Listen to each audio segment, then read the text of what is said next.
Campaign 86, the DFL Debate, the first of two new special reports as the candidates in the September 9th primary election meet face-to-face. Now your host, Pat Miles. Good evening, everyone. One of the biggest debates in this election campaign has been about debates and whether to have them, and if so, how many debates there should be. St. Paul Mayor George Latimer and incumbent Governor Rudy Perpich could not agree on it. The governor refused to debate unless the mayor released his income tax returns. When Latimer made his tax forms public, Governor Perpich agreed to two joint appearances arranged by the League of Women Voters.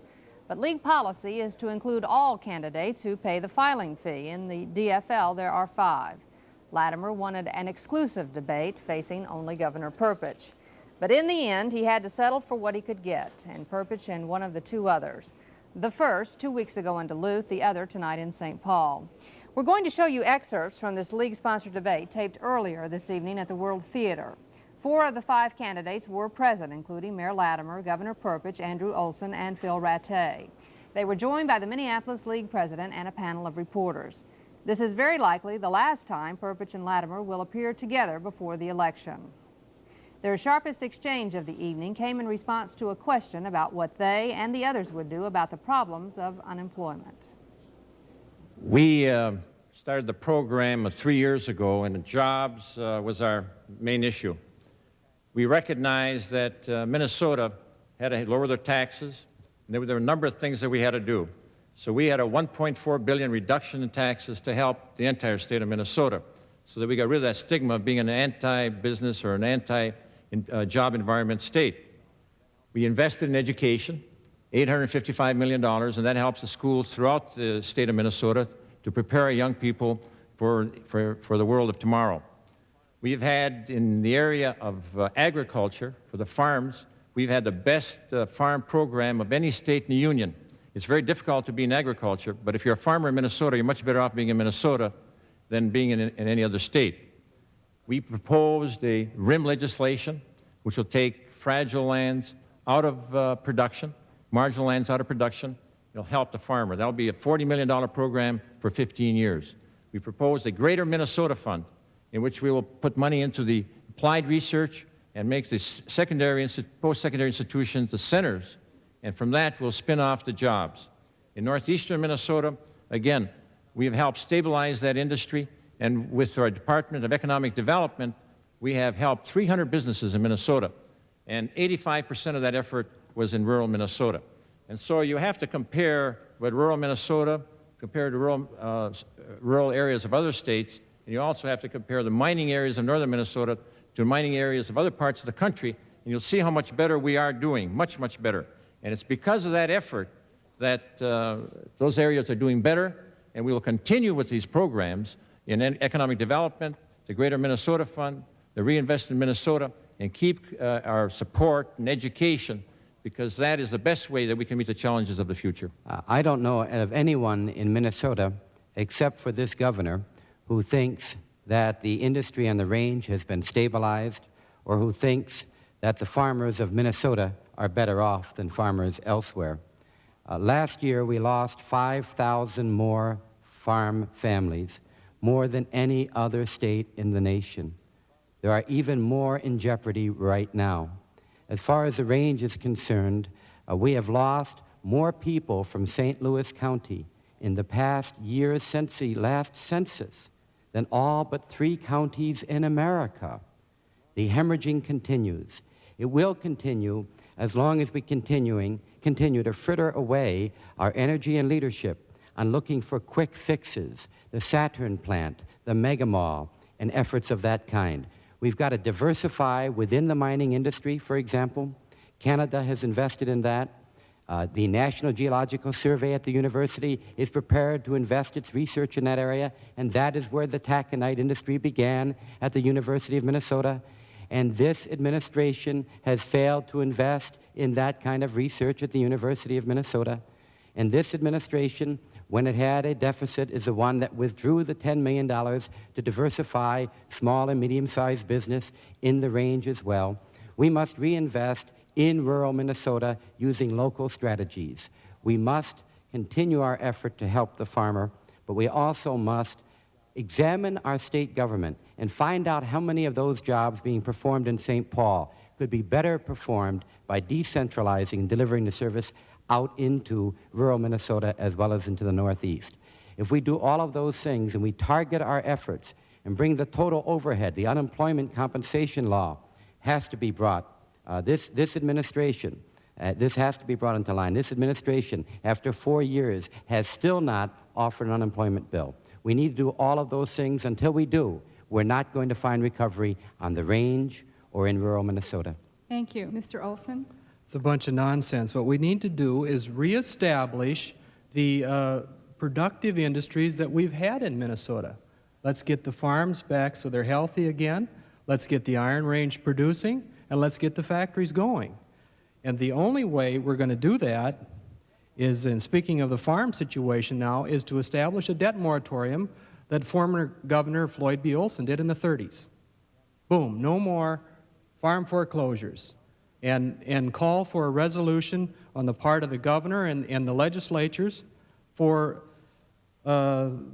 cheap credit, 2 to 4%, for production, for production only, and establish a parity price so the farmer can have his cost of production covered as well as return on investment and a reasonable profit. Olson went on to say he would reorganize the banking establishment, which he feels is the culprit in our financial difficulties. Philip Rattay said we need fresh ideas, such as making use of wood waste in northern Minnesota. Another topic of debate arose out of a hypothetical question. What would you do with the extra money if the state had a budget surplus? Need a total reform of the spending and taxing habits of Minnesota's government.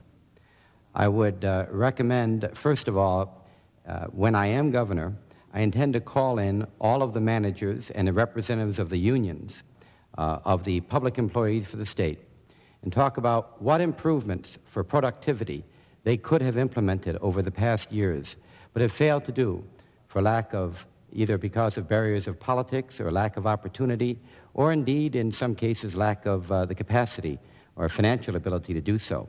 So productivity is a very important effort. Spending controls are the heart of any tax reform. In the city of St. Paul, we have spent 10% under the inflation rate over the past 10 years. We have today in St. Paul about 20% fewer employees than when I became mayor. And yet, I think the service delivery system is as good as it ever was.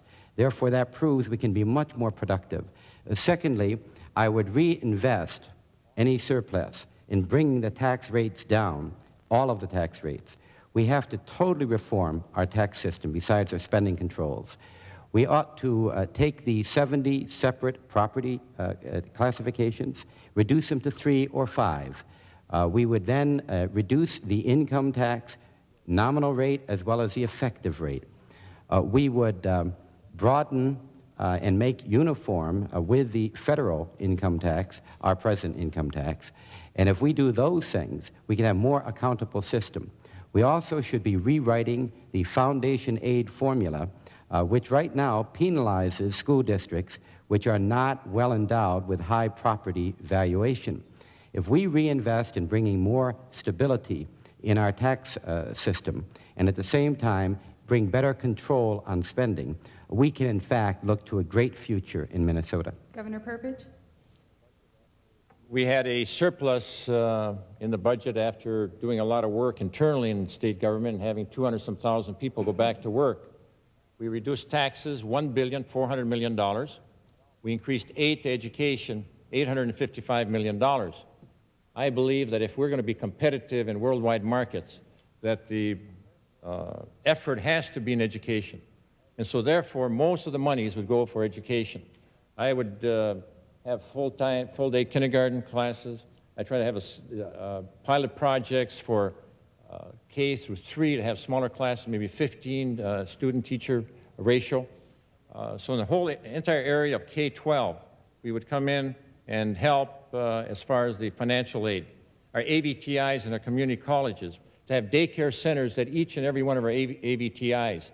Make the AVTIs the center of taking people that are in human services or dislocated farmers or miners, that they could be evaluated and as parents that they could have daycare right at the institution, and then so we would help them through the 2 years of the ABTI and help them get into the job market. At the university, we'll continue with the focus. That's very, very important, that we make that university one of the best in the nation. At the state university systems, the Greater Minnesota Fund. The Greater Minnesota Fund is really what's going to be the answer to rural Minnesota. That through those universities, those state universities and post-secondary institutions, that we will put monies for applied research. And then from the spin-offs, that we'll have long-term loans at lower interest rates so that those companies, that those people, those entrepreneurs with those ideas will start up in those areas. And then in the area of taxes, of course, property tax. That has to be also a priority with education. And what we'll do is the classification system. We have too many classes at the present time. We also, the commercial industrial is excessive in Minnesota. And plus, I think that we as a state should pick up that local levy, the local levy that goes for school purposes. Thank you. Mr. Rattay?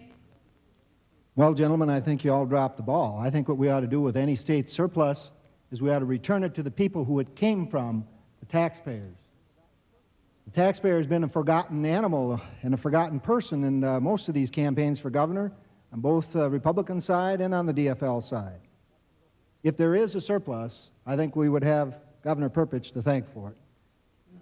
It is interesting that anyone from the media at a time of a major campaign would even intimate that we might have a surplus. I think it indicates the current administration has done a good job. Philip Rattay called for new priorities, and he explained his idea for manufacturing what he calls aquahol, a mixture of water and ethanol to create new jobs. Andrew Olson said the question really didn't matter because he believes there won't be a budget surplus.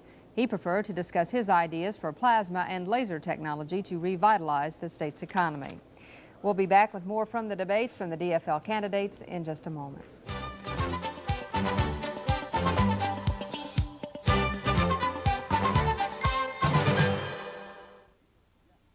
Are you sure? Yes. Really? Yes. Right now, your Nissan dealer is saying yes to great deals on new cars from Sentras and Stanzas to the awesome 300ZX. And Nissan is now making it even easier to own a new truck by saying Yes. to 5.7 Nissan-sponsored financing or save with $500 cash back from Nissan. So, come on down to your Nissan dealer now, because he's going to say yes! If you're looking for big savings, see one of these Minnesota Nissan dealers now. Nothing can compare to the real savings at Ethan Allen's summer sale. Oh, it's all beautiful, thanks to Ethan Allen's decorating service. You know it's free, whether you're buying a lamp or furnishing a house. When it comes to furniture stores, there really is a difference. From furniture to home furnishings, discover the Ethan Allen difference at Ethan Allen's summer sale. See your Twin Cities Ethan Allen Gallery. He's a boy from the city. She is a child of the country. Finding each other should have been perfect, except for two things. He's a stranger in dangerous Cullen territory, and she is a Cullen. And if you're hot for her, you're playing with fire. Drop the gun! Bullies. Rated R. Starts Friday at select theaters. Hot foot back to school at Famous Footwear. Hot shoes, hot at the right price. No. Get 'em while they're hot at Famous Footwear. Look, Mom, Transformers. Hot shoes. Skimmers for me for $21? Really hot. Leatherboat mops, $19. Hot news. Leather booties only $29? Hot shot. Get 'em while they're hot at Famous Footwear. Get 'em while they're hot. Welcome back to Campaign 86, the DFL Debate. Taped highlights of an hour-long debate held earlier this evening. Welfare reform is a highly controversial topic. The DFL contenders were asked how they would change the present welfare system. Mayor Latimer? The key to welfare reform is to treat people like human beings and citizens and not like clients. Right now, we have a system that renders people dependent, that in effect tells people that if they do try to work and get out of the welfare trap, they will be penalized by withdrawal of their medical benefits, for example, for themselves and their children. Other states have taken leadership in this area. Massachusetts, Michigan, California. When the Senate Subcommittee on Welfare calls for testimony, they call those states and those governors. They don't call on Minnesota anymore because we haven't done anything in this area. We have yet another commission which has been appointed.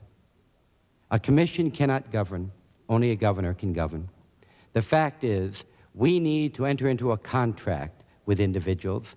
We must, as a community, say to them that we have a bargain with you, that we will do everything we can to help to render you self-sufficient, and you will make your commitment to work also. If it takes a little more training, a little more help in finding a job, if it takes some education or it takes helping out your child in daycare, whatever it takes, we as a community will help you. It will be more affordable to work than not to work. We have not done that. My contract idea, which I've proposed some 2 months ago, is the basis on which the welfare recipient can be humanized, and all of us will start looking down on welfare. Welfare will be able to say farewell to welfare because people want to work if we just give them an opportunity. I'm convinced other states have shown the way. We ought to start showing the way now. If we do that, it will not be cheaper in the short run. In the long run, it will be humanizing and elevating and also more productive and more economical. That's the direction I hope Minnesota will take when I am governor. The effort that we have made, of course, to get people off of the human service rolls is to create jobs. And we have been the most successful of any state in the union. We have 210,000 more people working today than we did in 1983. In fact, we have more people working, new jobs created from 1980 to 1985 than our 4 neighboring states combined. The problem in the United States today is the national policy of imports is just wiping out many of our basic industries. And that's what's happening to the miners, that's what's happening to the farmers, and a number of other industries. And so what we have to do is create the jobs. B, the mayor's program talks about taking 10,000 people off the welfare rolls per year. In 1984, we took more than 10,000 people off the welfare rolls. Our MEAD program, which is we subsidize wages to get into the private sector. We had 17,000 people that are now employed in the private sector because of that program alone. Now, I came from poverty. We got out of poverty because of a good educational system and because of opportunities and jobs were created. And so our plan is to have child care centers at our AVTIs and our community colleges, for the single-parent families and for displaced workers, that we will have an evaluation and then give them that training at that AVTI or that post-secondary institutions, and then make sure that the jobs are there, that we create those jobs. And so we have to attack this on all fronts, and that's exactly what we've been doing. We've been trying to create jobs through many types of programs. And you can't just talk about jobs just internally. You have to talk about creating that good business climate and the opportunities for investment from within the state and outside the state. In the Minneapolis-St. Paul area, we have 97,000 from 1980 to 1985, 97,000 new jobs. In the same period of time, St. Paul lost 1,500 jobs. Also during tonight's debate, the candidates were asked their positions on mandatory drug testing, whether they support or oppose efforts to raise the 55-mile-per-hour speed limit, what qualities they would seek in appointing someone to fill a vacancy on the Minnesota Supreme Court, and whether they think it's proper to deploy Minnesota National Guard troops in Central America. We'll hear veteran political correspondent Pat Kessler's remarks on some of these issues and the candidates' closing statements right after this.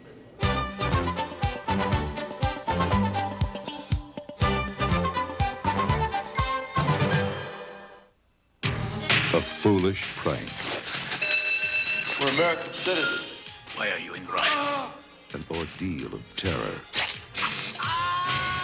There will be no trial, no justice. Born American, it's their only crime and their only hope. Born American, rated R. Starts Friday, August 29th at a theater near you. Now, during Labor Day weekend only, Levitt's has top prices on Bassett Royal Crest bedding to only $88 each piece. Twin size, cut to $88. Full size, cut to $88.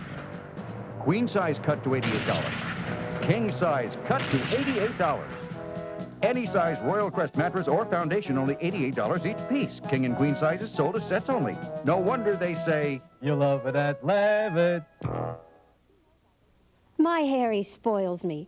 He knows I hate to do housework, so when he found 12-month interest-free financing on GE major appliances at Best Buy's Labor Day sale, that did it. The offer ends Monday, so Harry raced right down to Best Buy and he bought me a GE washer and a dryer and an oven just to make my life easier.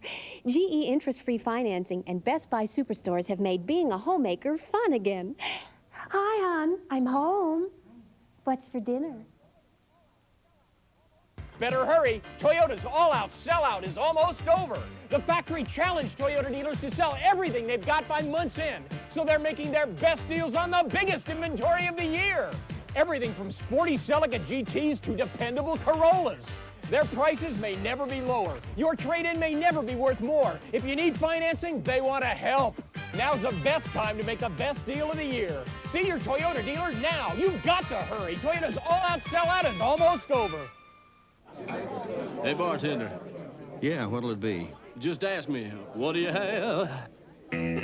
What'll you have? Hoppin' flavor. What'll you have? A rhubarb flavor. Give me a Pabst. A blue ribbon. Pabst Blue Ribbon beer.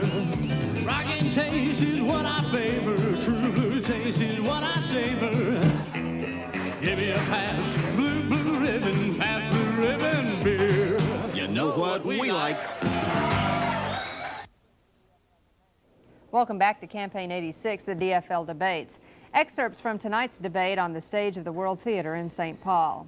Again, this is likely to be the last time Governor Rudy Perpich and Mayor George Latimer share the same platform prior to the election on September 9th. Actually, 4 of the 5 DFL candidates were present, as you'll see now as they offer their closing statements. A number of my friends have asked me, what am I doing running for governor? And I expect there's some in the audience that might feel the same way. This is what I'm doing for governor. No more Frasers. I've run against Don Fraser twice for Congress, and the election of Mrs. Fraser as lieutenant governor would be an abomination. I had a good vibes about George until he chose Arvon Fraser.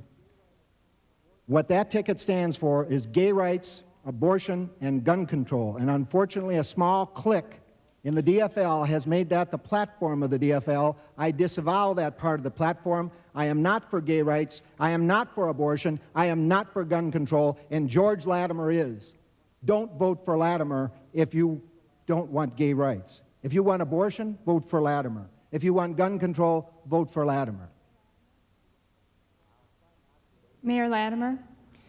I'll try not to waste any of my precious... I'm very sorry. I'm sorry. You get the last word. Good. I think so. Mr. Olson. Yes, the choice between the voters September 9th is going to be very straightforward.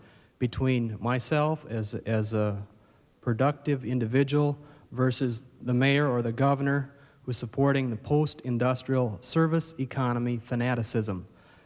Governor Perpich is an asset of Control Data Corporation, the Rockefeller Chase Manhattan Bank, and when he goes out east to visit with the LTV Corporation, he visits Smith Barney and Goldman Sachs. And these are the people that are encouraging the disinvestment of the productive industries in this country, in this state, and are advocating mega malls and racetracks. And the mayor himself is an asset of the Humphrey Institute and advocates real estate speculation such as the Gaultier Plaza. Now, these assets that our mayor and governor are being supported by. Thank you. Governor Perpich? On September 9th, Minnesotans will have an opportunity to continue the work we started 4 years ago. We have met the challenges and the hardships, and we've made progress. We have more people working today than ever before in the history of our state. We have reduced taxes $1.4 billion. We have increased aid to education 26%, $855 million. We have helped the farmer and the miner and the poor in the cities. We've removed that stigma of being an anti-business state. And I think of the people of Minnesota as a Minnesota family, and that I'm a hard-working member of that family that wants to improve life for all of us. I love Minnesota, I love its people, and I want to continue to work hard for all of Minnesota. Thank you. Mayor Latimer. 25 years ago, Nancy Moore Latimer and I chose Minnesota. We chose Minnesota because we found it to be a place where hard work would be rewarded, but beyond that, where there was a sense of community, where we could raise a family, where people cared about each other. In the last 25 years, our evaluation has been reinforced. We've now raised our family, all 5 children. Life has been good for us in Minnesota. I'd like to make sure that life will be just as good for our children and their children as it's been for this generation. I think the qualities that I believed in Minnesota have been reinforced. The last 50,000 miles that I've traveled, my 10 years as mayor, my years as a school board, and my understanding of rural Minnesota and the Northeast has been deepened, and my love for Minnesota has been deepened. I do think our public household is not in good shape. I look to all of Minnesota, Republicans, Independents, and Democrats, to pull together and regain the common ground with me and make Minnesota even greater than it is today. WCCO television Capitol correspondent Pat Kessler has been following the primary election campaign for several months now, and he joins us tonight to analyze the impact of tonight's debate. Pat, based on the excerpts that we saw anyway tonight, it appeared as if Latimer, who was on the attack during the last debate, has somewhat changed his strategy now. It was very calm. Well, he has, in fact. It was kind of quiet tonight as opposed to the debate 2 weeks ago in Duluth. The people who know about these things are the people who run political campaigns, and they say it's not as important to win a debate as it is not to lose it. If a candidate looks bad, that's a lot more damaging than the benefit he might gain from winning. Now, how's that for political logic, you know?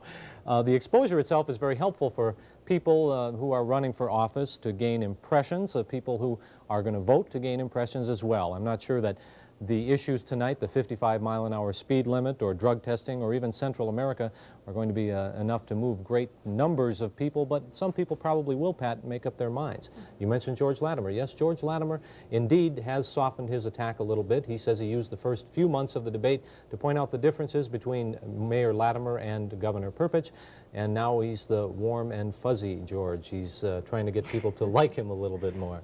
Based on your observation, was there a winner in the debate tonight? Well, as I said, if you don't lose, you're a winner. And in that, using that kind of logic, both candidates, George Latimer and Rudy Perpich, were winners, as they were the first time. So you think they came out equally? It's a wash, I believe. In 2 debates, they weren't really debates. The Latimer people were calling them question and answer sessions. They were not one-on-one debates. So I think it's a wash overall. That's how everything ends up when you are so very cautious when you're a political campaign manager. All right, interesting. Thank you, Pat, for coming in tonight. Next Thursday night, by the way, at this same time, we'll be back with another special news report when the Independent Republicans debate at the World Theater in St. Paul. That is immediately following the 10 p.m. news on September 4th for more in-depth coverage of the debates in Campaign 86. We thank you for being with us tonight. Good night, everyone.